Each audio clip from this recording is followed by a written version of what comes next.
Olá, queridos, a paz do Senhor Jesus. Aqui quem vos fala é o pastor Leandro, novamente com todos vocês, para juntos aprendermos um pouco mais acerca de uma das lições da revista que estamos trabalhando agora no segundo trimestre de 2020. Para mim é um prazer, um privilégio, uma honra estar mais uma vez à disposição para transmitir essa aula, compartilhando um pouco de conhecimento com todos vocês. Dessa feita, vamos trabalhar a lição de número 8, que tem por título Edificados sobre o fundamento dos apóstolos e dos profetas, dia 24 de maio de 2020. De antemão, eu quero agradecer a todos que têm contribuído com o nosso canal e quero pedir a você que ainda não se inscreveu, que clique lá, que acesse o canal, que se inscreva, que faça comentários, que ative o sininho para receber as notificações, porque dessa forma você vai estar contribuindo para a propagação do Evangelho de Cristo e também sendo atualizado de tudo que nós estamos postando no canal. O nosso canal tem um objetivo bem específico, que é de divulgar a palavra de Deus através de cultos online, lives, o ensino da escola bíblica. Tem também alguns vídeos de culto infantil bem interessantes. Então vai ser muito proveitoso, com certeza, se você puder acessar o canal e estar acompanhando conosco todas as novidades. Mas sem muitas delongas, vamos lá para a nossa lição. Eu vou estar, como eu sempre digo para os irmãos, colocando em tela a imagem da lição para que vocês possam acompanhar. E é importante que vocês vão marcando, vão destacando, estejam com o exemplar da Bíblia em mãos para que a gente possa mergulhar naquilo que o autor traz para nós nesse ensinamento. O texto áureo está lá em Efésios capítulo 2, verso 20, que diz: Edificado sobre o fundamento dos apóstolos e dos profetas, de que Jesus é a principal pedra de esquina. A verdade prática diz que Jesus é a pedra basilar da igreja, que está edificada por meio dos ensinamentos dos apóstolos e do testemunho dos profetas. Preste atenção na verdade prática. Jesus é a pedra e a igreja está edificada sobre esta pedra por meio dos ensinamentos dos apóstolos e dos testemunhos ou do testemunho dos profetas. Vamos caminhando. A nossa leitura diária de segunda a sábado nos fala sobre Cristo formou um novo povo, a igreja, por meio do sacrifício vicário. Nós trabalhamos isso na lição anterior. Na terça, o poder de Deus não está restrito a qualquer construção humana.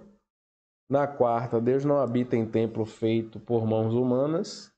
Na quinta, os apóstolos são testemunhas oculares do ministério, morte e ressurreição de Cristo. Na sexta, Deus revelou aos profetas as promessas messiânicas. No sábado, Cristo, a pedra angular da igreja, vive no interior de cada crente. É interessante que nós estamos trabalhando alguns textos relacionados à carta de Efésios e ainda nos mantemos no capítulo 2.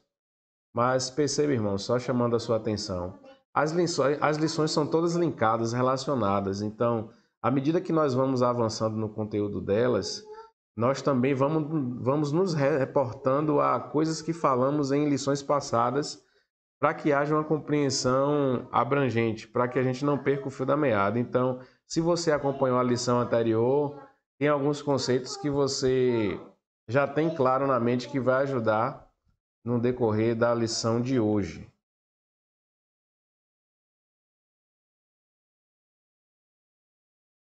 Efésios capítulo 2, verso 20 ao 22 e Mateus 7, 24 ao 27 são os versículos referências da leitura bíblica em classe. Vamos ver o que nos diz. Efésios 2, 20. Edificado sobre o fundamento dos apóstolos e dos profetas, de que Jesus Cristo é a principal pedra de esquina, no qual todo edifício bem ajustado cresce para templo santo no Senhor, no qual também vós juntamente sois edificados para a morada de Deus no Espírito. Agora continuando em Mateus 7, verso 24. Todo aquele, pois, que escuta essas minhas palavras e as pratica, assemelhá-lo-ei ao homem prudente que edificou a sua casa sobre a rocha. E desceu a chuva, e correram rios, e assopraram ventos, e combateram aquela casa, e não caiu, porque estava edificada sobre a rocha. E aquele que ouve essas minhas palavras e as não cumpre, compará-lo-ei ao homem insensato que edificou a sua casa sobre a areia. E desceu a chuva, e correram rios, e assopraram ventos, e combateram aquela casa, e ela caiu, e foi grande a sua queda. Perceba que a leitura bíblica também é muito interessante. Os hinos sugeridos são os 88, 277, 562 da harpa cristã. Vamos para o objetivo geral. Ensinar que Cristo é a base da igreja e estamos alicerçados na doutrina dos apóstolos e no testemunho dos profetas. Enquanto ao objetivo específico, primeiro, explicitar que no Antigo Testamento Deus habitou no tabernáculo e no templo, mas que no Novo habita em nós por meio do seu Santo Espírito, ou do seu Espírito Santo. Tópico 2. Apresentar o fundamento da igreja como a doutrina dos apóstolos e testemunho dos profetas. No tópico 3. Refletir que somos templo do Espírito Santo e devemos viver em santidade. Vamos estar falando sobre todos esses aspectos no decorrer da lição. Na introdução, o autor traz para nós: por meio da reconciliação efetivada na cruz, Cristo formou a igreja. O apóstolo Paulo a compara como um edifício em construção. A pedra angular dessa edificação é Cristo, e o fundamento é a doutrina dos apóstolos e testemunho dos profetas. Então veja o que eu destaquei aqui na introdução, como eu havia falado no interior. A pedra é Cristo e o fundamento, a doutrina dos apóstolos e testemunho dos profetas. A gente vai dissecar esse aspecto, mas vale salientar que toda construção precisa de uma estrutura bem feita, de um alicerce estruturado, de um alicerce firme, para que ela não seja comprometida no decorrer da sua construção e no decorrer da sua utilização, durante a sua vida útil. E quando falamos em Evangelho, quando falamos em Reino de Deus, o texto é muito claro quando diz que a estrutura, o fundamento, a pedra angular, a base, é o nosso Cristo. Enquanto que o fundamento é a doutrina dos apóstolos e testemunho dos profetas, como uma construção onde você cava o terreno de forma bem profunda, coloca ali a sua base, a sua pedra angular e em seguida começa a realizar as próximas etapas da construção, com os tijolos levantando o prédio. Então, essa é a base de comparação que nós temos em relação à cruz de Cristo, em relação à reconciliação efetivada por ele na cruz do Calvário, como ele formou a igreja, como a igreja está estruturada. Caminhando.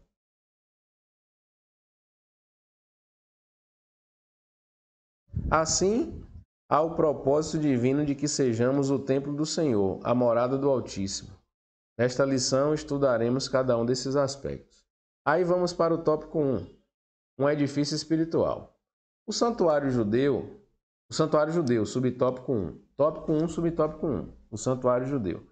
O templo em Jerusalém era o símbolo do exclusivismo de Israel, como povo de Deus.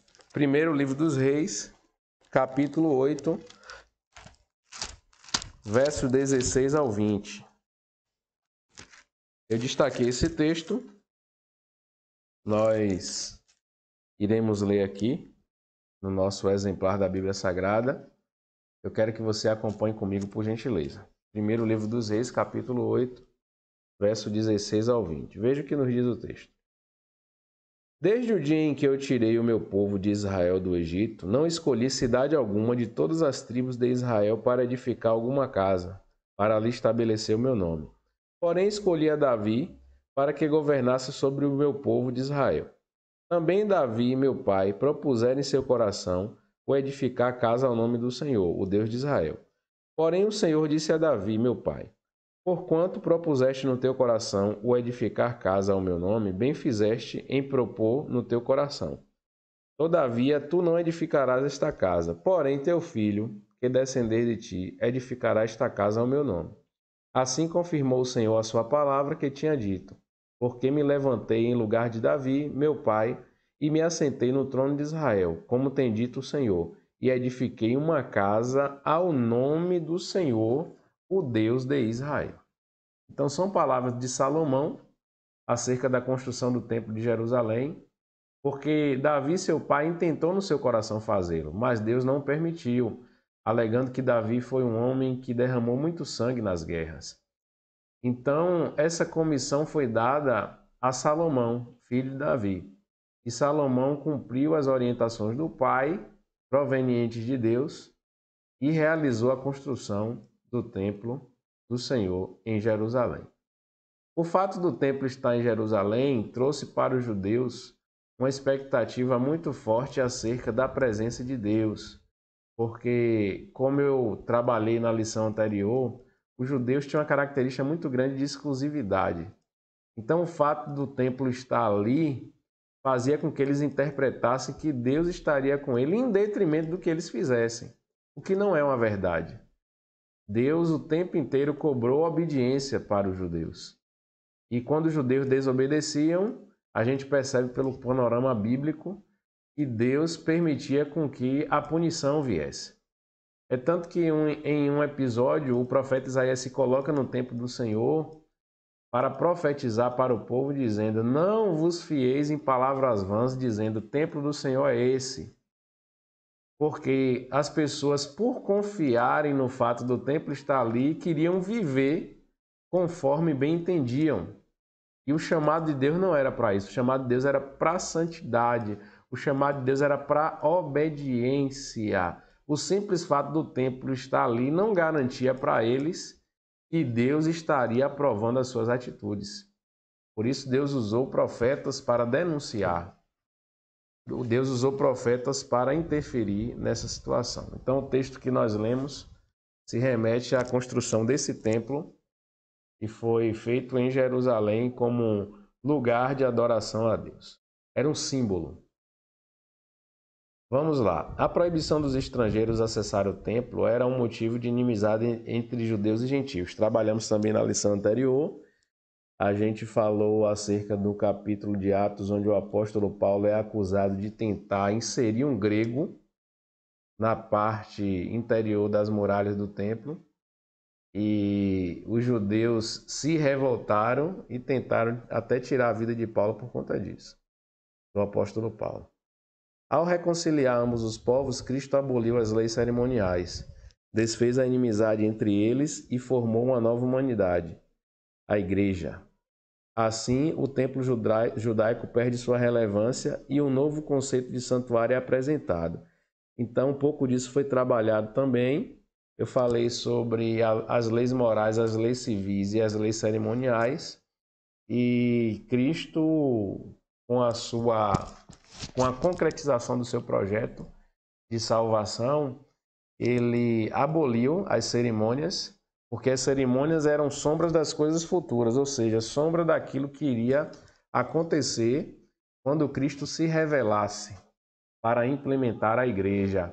Então perceba, quando Cristo implementou isso, ele subjugou as leis cerimoniais, conforme o próprio Paulo diz lá em Colossenses, né? Não julgueis pelos dias de festa, de lua nova, não julgueis pelos sábados, e porque tudo isso passou, tudo isso eram sombras de coisas que haviam de vir e que se concretizaram em Cristo.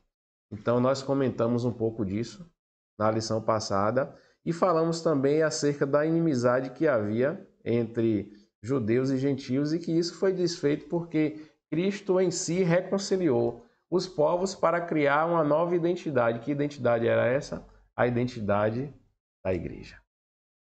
Vamos caminhando. Subtópico 2.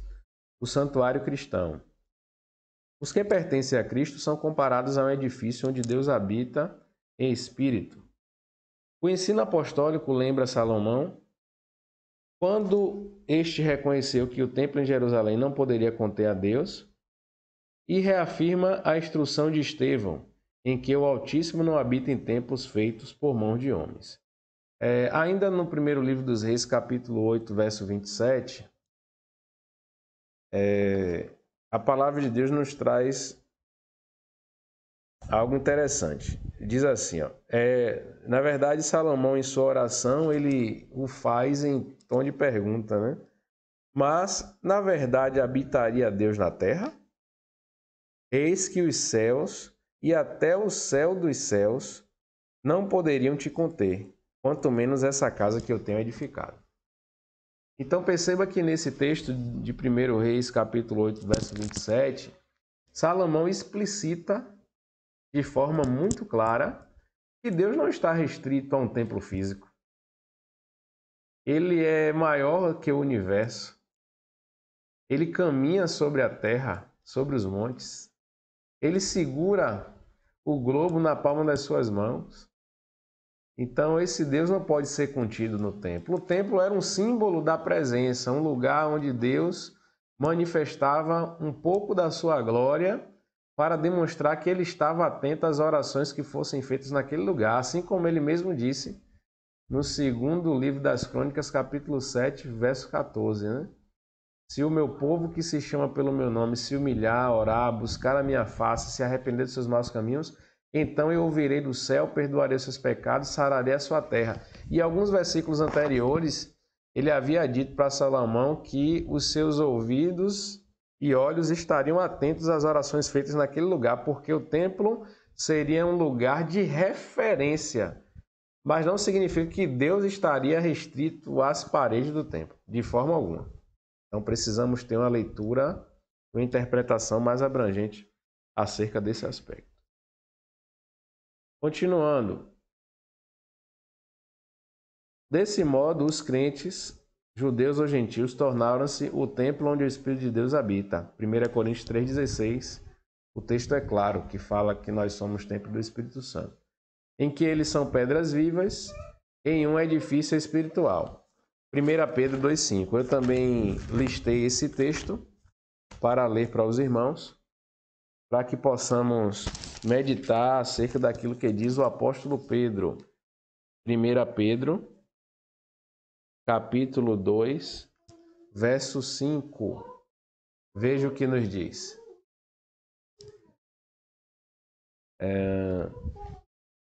Vós também, como pedras vivas, sois edificados casa espiritual e sacerdócio santo, para oferecer de sacrifícios espirituais agradáveis a Deus por Jesus Cristo. Mais uma vez, vós também, como pedras vivas, sois edificados casa espiritual e sacerdócio santo, para oferecer de sacrifícios espirituais agradáveis a Deus por Cristo.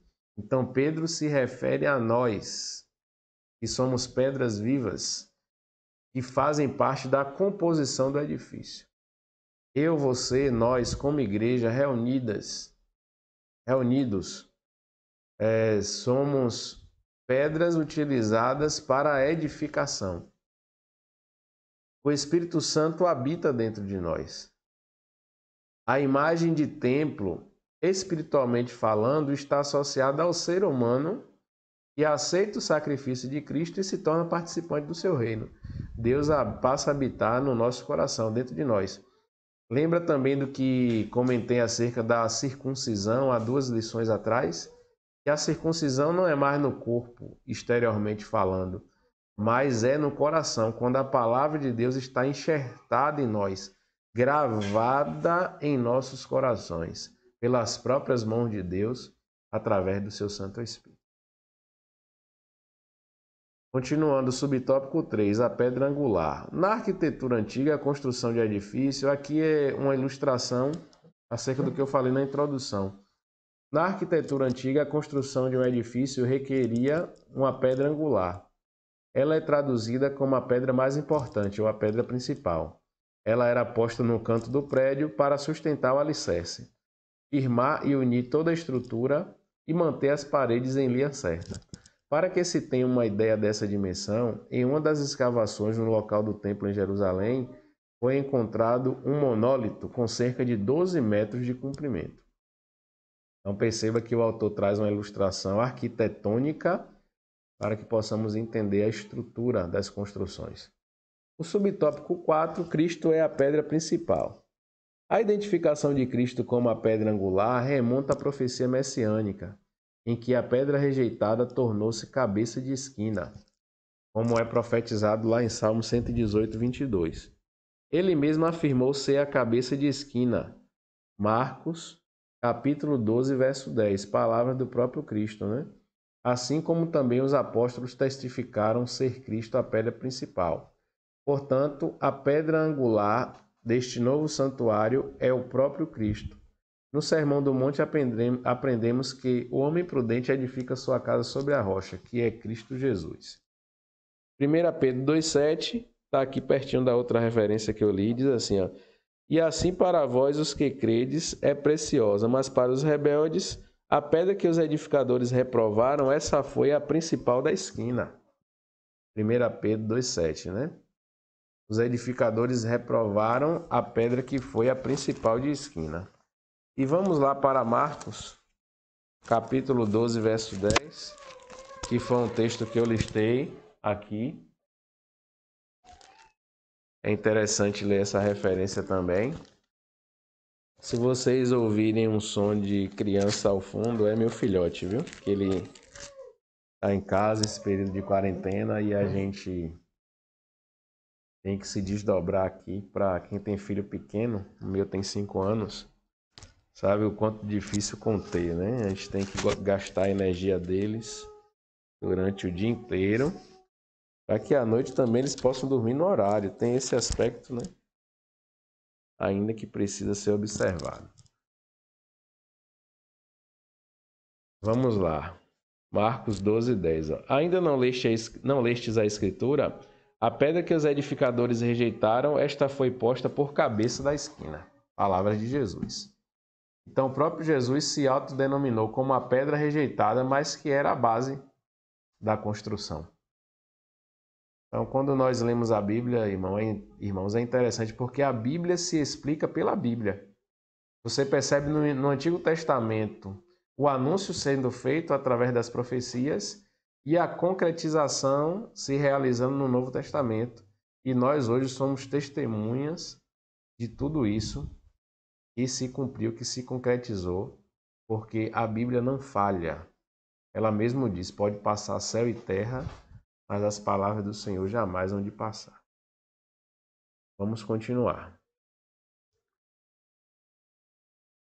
O autor cita aqui a ilustração de Mateus 7, 24, do homem prudente que edificou a sua casa sobre a rocha, e contra ela vieram várias intempéries, mas ela não caiu, porque estava bem alicerçada. Então, o fundamento é o que fortalece a construção. Tópico 2. O fundamento. Apóstolos e profetas. O conceito de apóstolos, subtópico 1. O termo grego apóstolos é usado para enviado ou mensageiro. Então, a palavra apóstolo significa aquele que foi enviado. O apostolado é centrado na natureza da missão de Cristo, que foi enviado para ser o Salvador do mundo. Então, a base da missão do apostolado é propagar a mensagem, a palavra de Cristo e reportar a sua missão, que foi de alcançar pessoas através da propagação do reino. Nos evangelhos Mateus, Marcos e Lucas, usam o termo quando se referem aos 12 escolhidos por Jesus. Então, toda vez que os evangelhos falam de apóstolos, eles se referem àqueles 12 que estiveram ali com Cristo acompanhando o seu ministério.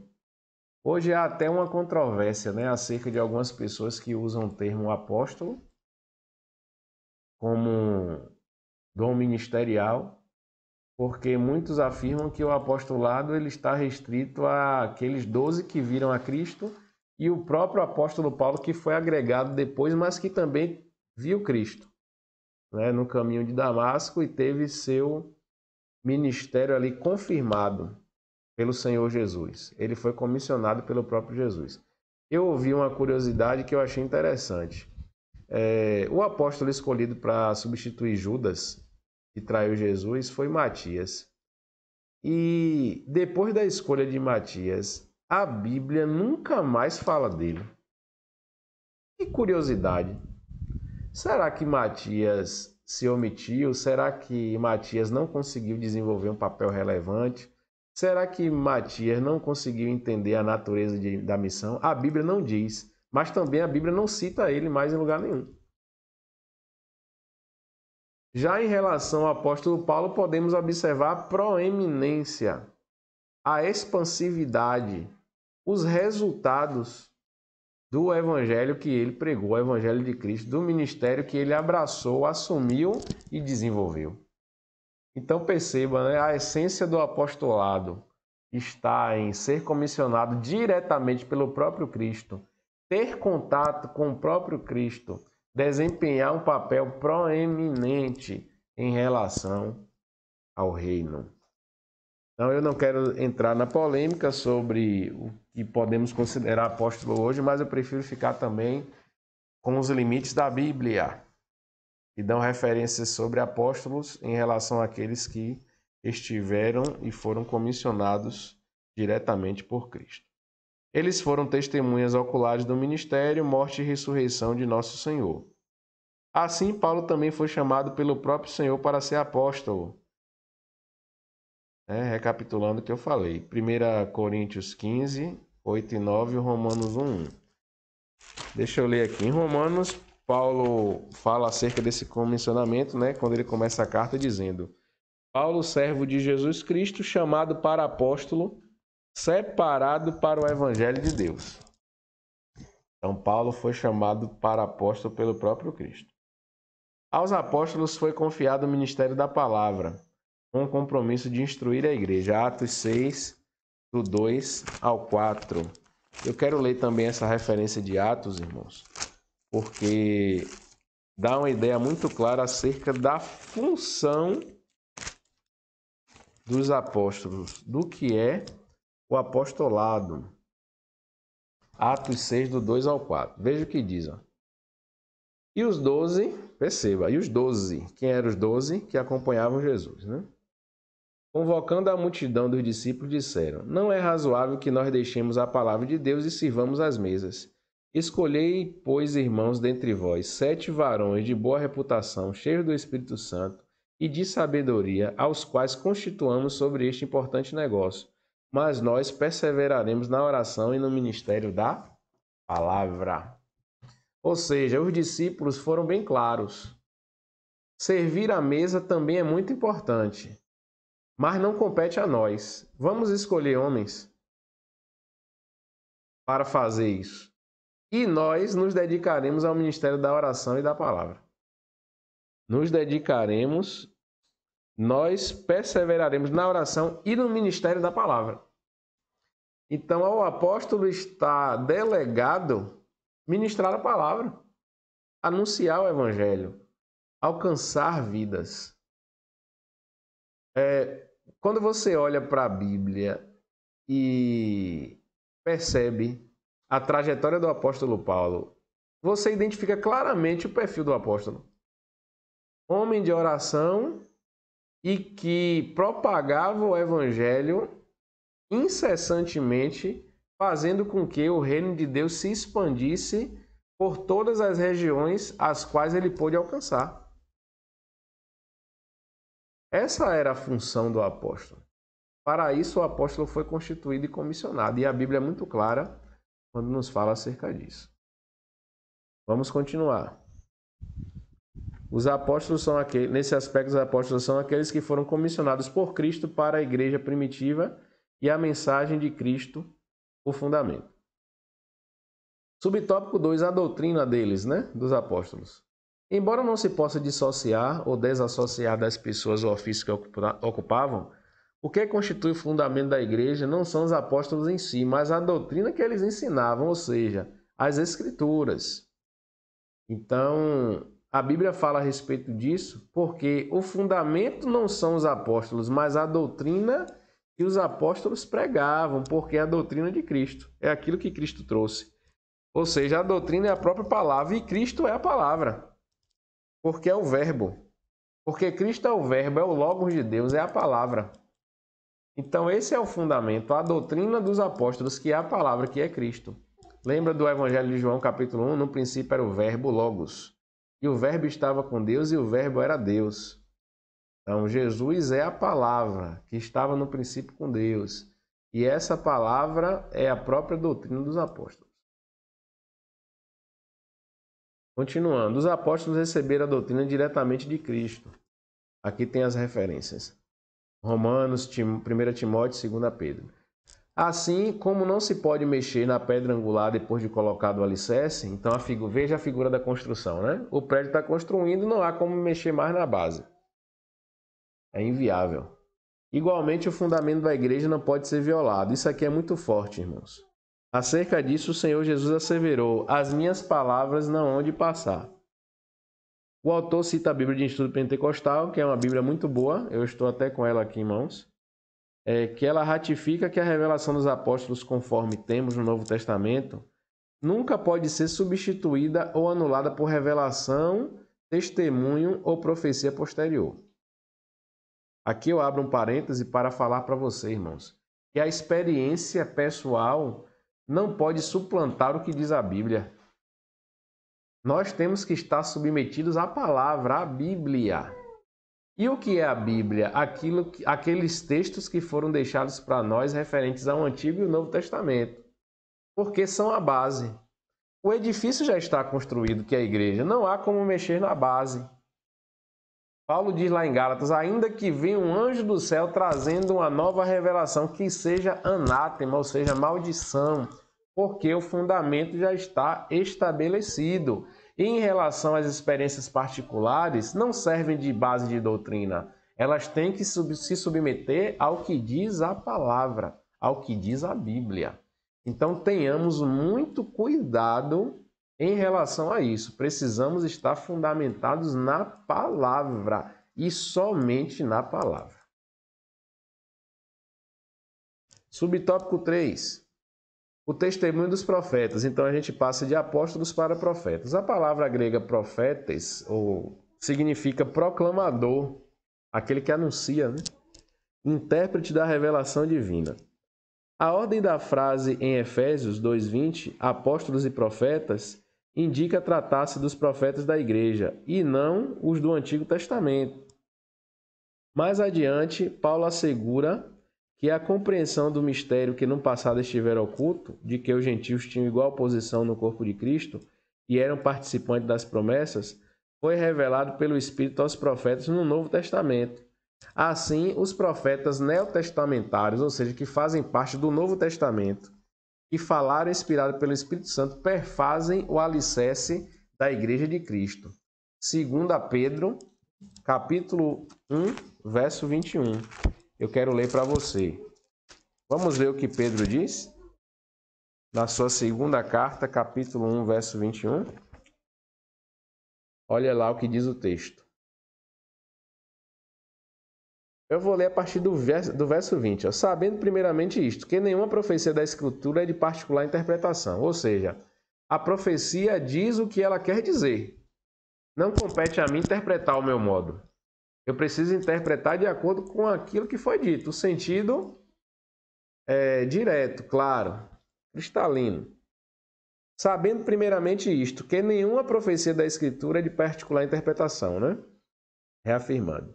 Verso 21. Porque a profecia nunca foi produzida por vontade de homem algum, mas os homens santos de Deus falaram inspirados pelo Espírito Santo. Então perceba, falaram inspirados pelo Espírito Santo. E isso caracteriza o quê? Que aquilo que eles disseram e escreveram perfazem o alicerce da Igreja de Cristo. Então precisamos entender que os profetas, eles foram inspirados por Deus para trazer a mensagem do reino que o Senhor queria que nós conhecêssemos. Então precisamos abraçar essa ideia, precisamos interpretar a Bíblia dessa forma. Eu não sei se você consegue ouvir, mas está caindo aqui uma chuva E chuva é bênção, né? Eu só oro a Deus por aquelas pessoas que passam dificuldade, principalmente nas capitais, nas grandes cidades, como eu estou aqui em Salvador, Bahia. Mas chuva, principalmente para a zona rural, é bênção, né? Então temos que glorificar a Deus por isso. E muitos dos problemas que acometem as pessoas quando chove é por conta da própria intervenção humana no solo urbano, né? Então é uma coisa aí para a qual nós precisamos refletir, principalmente as autoridades governamentais, principalmente nós como cidadãos, como nós interferimos na geografia das cidades e o prejuízo que isso traz, principalmente em períodos como esse, que começa a chover, né? Eu não sei nem porque eu falei isso, mas a gente está aqui dando aula, mas sempre na direção do Espírito, né? Vamos lá. Então, essa mensagem revelada dos profetas fazem parte daquilo que Deus estabeleceu para a sua igreja. Vamos continuar.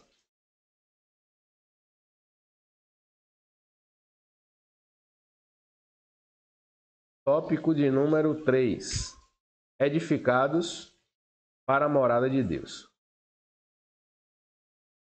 O subtópico 1 nos fala sobre o edifício bem ajustado. A expressão todo edifício bem ajustado cresce indica um processo contínuo de desenvolvimento dos crentes. Olha aí, a nossa maturidade, né, que a gente vai adquirindo dia a dia. Assim como todas as partes do edifício precisam estar harmônicas, o crescimento da igreja também depende de tudo ser bem ajustado a Cristo. E aí eu citei duas referências que eu quero ler para você. 1 Coríntios 1:10, que nos fala sobre isso. O texto nos diz assim, ó: Rogo-vos, porém, irmãos, pelo nome de nosso Senhor Jesus Cristo, que digais todos uma mesma coisa, olha aí, e que não haja entre vós dissensões, antes sejais unidos em um mesmo sentido e em um mesmo parecer. Então temos que caminhar na mesma direção. E 2 Coríntios 13:11. Você lembra do que Cristo disse? Que um texto dividido contra si mesmo não subsistirá, né? 2 Coríntios 13:11. Olha o que diz. Quanto ao mais, irmãos, regozijai-vos, sede perfeitos, sede consolados, sedes de um mesmo parecer. Olha aí. Vivei em paz e o Deus de amor e de paz será convosco. Um mesmo parecer, irmãos. Nós estamos caminhando no mesmo sentido, numa mesma direção, para um mesmo alvo que é Cristo. Então precisamos falar a mesma língua. E isso não se refere a alinhamento de discurso político, né? Como algumas pessoas fazem, infelizmente, mas se refere a caminhar em unidade de acordo com os preceitos da palavra de Deus. Precisamos internalizar muito bem isso, entender que não somos separados por placa de igreja, porque o corpo é um só, a igreja espiritual é uma só. Placa é denominação, onde algumas pessoas seguem alguns costumes que lhe parecem mais pertinentes, né? Então as pessoas se adaptam àqueles costumes e criam uma identidade da placa da igreja. Mas placa não salva ninguém, denominação não salva ninguém. Salvação está no sacrifício que Cristo fez. Salvação está em viver uma nova vida após aceitarmos o nosso Senhor Jesus como Salvador. Vamos caminhando. Nessa caminhada, o salvo comporta-se como um filho obediente e passa a evidenciar o fruto do Espírito. Então isso aqui também é interessante, irmãos, porque à medida que nós vamos caminhando na fé, à medida que nós vamos avançando, o que é que acontece? Nós vamos adquirindo maturidade. E essa maturidade cristã, ela se desenvolve através do fruto do Espírito que é evidenciado em nós. Um fruto que se ramifica em várias ações, né? Paz, longanimidade, mansidão, benignidade. E à medida que a gente vai exercitando o fruto, nós vamos demonstrando que estamos subindo uma escada. Eu gosto dessa ilustração, que a vida cristã é como uma escada. E nós vamos subindo degrau a degrau até chegarmos à estatura de varão perfeito. Não podemos estagnar em um degrau da escada e nem retroceder. Nós precisamos sempre avançar. Deus nos chamou para isso. Por isso nós somos pedra desse edifício. Porque o edifício está sendo erguido dia a dia para que nós possamos alcançar o alvo. Continuando. O desenvolvimento prossegue até, como eu disse, prossegue até alcançar a medida completa de Cristo, pois todo crente bem ajustado torna-se templo santo no Senhor. Então isso é uma coisa que tem que ficar muito clara e enraizada no nosso coração. Subtópico 2, templo santo no Senhor. A palavra aqui usada para templo é o vocábulo naon, que significa recinto interior, o lugar santíssimo, ou seja, o lugar do encontro do sumo sacerdote com Deus. Todavia, a analogia paulina não se refere a uma estrutura material, mas sim ao crente que se tornou templo santo. Separado do pecado, quem pertence a Cristo passa a viver em santidade. Como resultado, ao desfrutar da comunhão divina, o crente recebe o livre acesso à presença do Pai, tornando-se assim a morada de Deus no Espírito. Olha que interessante. Nós somos templo do Senhor, nós somos tabernáculos do Senhor. E essa figura do tabernáculo, irmão, é muito, muito, muito profunda e muito interessante. Já estudamos uma lição da CPAD acerca do tabernáculo. Ela é até recente. E quando a gente olha para a estrutura do tabernáculo, a gente pode perceber algumas coisas interessantes, né? Estava ali o pátio, o altar do holocausto, a pia da purificação. Após estava ali a entrada do lugar santo. Quando o sacerdote entrava no lugar santo, estava ali a mesa com os pães da preposição, do outro lado a mesa com candelabro de ouro, à sua frente o altar de incenso e o véu que dividia o lugar santo do lugar santíssimo. Quando o sumo sacerdote entrava no lugar santíssimo uma vez por ano para oferecer sacrifício pelo pecado do povo, primeiro pelos seus, depois pelo do povo, ele encontrava ali a Arca da Aliança, que tinha dentro dela a vara de Arão, o maná que o Senhor tinha mandado no deserto, e eu falei a vara de Arão, o maná e a tábua dos 10 mandamentos. Então eram os itens que estavam dentro da arca. Então o sumo sacerdote entrava ali, e essa figura é interessante porque a Bíblia diz que quando Cristo morreu, o véu do templo se rasgou de alto a baixo, simbolizando que Deus estava refazendo a aliança com o homem. Uma aliança refeita de cima para baixo. Veja que o texto diz que o véu se rasgou de alto a baixo, porque nós, como seres humanos falhos e pecadores, não teríamos condição alguma de reequilibrar essa relação. Mas foi Deus enviando o seu Filho e oferecendo-o em sacrifício que reconciliou-nos nele como igreja. A partir de então, passamos a ter acesso direto ao Pai, não mais através de um sumo sacerdote humano, mas através do sumo sacerdote eterno que é Cristo, o único mediador entre Deus e os homens, é o que a Bíblia diz. Então o Espírito Santo passa a habitar em nós e orar por nós com gemidos inexprimíveis, e Cristo, que é o nosso mediador, nos dá acesso direto ao Pai. Olha que ilustração tremenda nos traz o tabernáculo, porque o tabernáculo foi sombra das coisas futuras, das coisas que iriam acontecer. E qual eram essas coisas? A efetivação do ministério e do plano de salvação de Deus para a humanidade em Cristo. Coisa gloriosa, coisa maravilhosa. Essa é a compreensão que nós devemos ter. Hoje nós somos templo e o Espírito Santo de Deus habita em nós. Subtópico 3, morada do Altíssimo. No Antigo Testamento, a expressão morada de Deus fazia alusão ao tabernáculo e depois ao templo israelita. Indicava lugar de habitação permanente de comunhão íntima. Como já vimos, o crente tornou-se templo santo no Senhor. Isso indica que Deus habita em nós por meio do seu Espírito, e que tal afirmação ratifica o ensino apostólico. de que Deus não habita em templos feitos por mãos de homens. Então comentamos sobre isso, né? Deus não está limitado a quatro paredes. Ele reside individualmente dentro de cada cristão, bem como no corpo inteiro de crentes, a igreja formada por judeus e gentios. Tem uma ilustração que nos fala, né, que Deus é tão pequeno. Na verdade, não é assim. Deus é tão grande que a terra não pode contê-lo, mas ele também é capaz de morar dentro do coração do homem. Não é que ele seja tão pequeno, é que realmente é difícil compreender a dimensão de Deus, porque os seus atributos nos mostram que ele está em todos os lugares e tem poder para fazer todas as coisas.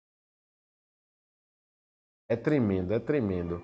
Essa compreensão só tem quem é espiritual, porque a Bíblia diz que o homem natural não compreende as coisas do Espírito, mas quem é espiritual consegue discernir, porque o Espírito Santo habita nele. Então, lembra da lição sobre iluminação espiritual, a iluminação espiritual do crente? Então, o Espírito Santo que habita em nós clareia a nossa mente para que possamos compreender as revelações celestiais acerca daquilo que Deus quer mostrar para nós. Quando estudamos a Bíblia, irmãos, ficamos até emocionados porque é a palavra de Deus viva. Conclusão: a comparação da igreja como edifício em construção indica que estamos em processo de aperfeiçoamento até que todos cheguemos à unidade da fé. A pedra angular, que é o próprio Cristo, não pode ser substituída. A doutrina dos apóstolos e o testemunho dos profetas não podem ser revogados. Então o autor conclui assim: a lição, o fundamento já foi estabelecido, não pode ser mexido, né? Nós temos que apenas dar continuidade a essa construção como pedras vivas que somos. Então, assimile muito bem tudo que foi dito nessa lição, guarde no seu coração, permita que ela possa gerar frutos na tua vida, para que através de você o nome do Senhor seja glorificado.